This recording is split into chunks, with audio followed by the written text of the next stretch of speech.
الأهلي في مباراة مهمة جدا يفوز على بتروجيت 3-2. مباراة حلوة، نسيبنا من الأخطاء الفردية اللي جت منها الجونين، ملناش علاقة بيها.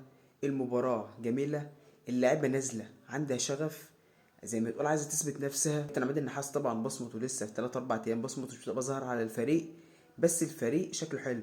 وسام أبو علي سجل، السولية اللي كان طول الموسم قاعد على الدكة النهاردة سجل، قفشه نازل عايز يثبت نفسه، الشحات النهارده اداؤه كويس، بن شرقي لما التوفيق النهارده كان جاب له 3 اجوان ولا حاجه، واحده ارتو في ايد الجون، واحده تانية في العارضه، وفرصتين تاني. فالنهارده اللعبه كلها فايقه، اللعبه كلها فعلا عايزه تثبت نفسها. النهارده طاهر برضو كان فايق.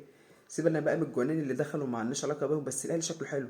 بقالنا فتره كبيره ما شفناش الاهلي بيعمل تبديلات بدري. ابسط حاجه النهارده التبديل في الدقيقه 61، جيرارد يخش يجيب هدف المكسب. خلاص بن شرقي النهارده خرج في الدقيقه 61 وعادي ولا متعذر عادي. الراجل خرج جابه جون، راح احتفل فرحان وخلاص مع الرجاله وقشطه.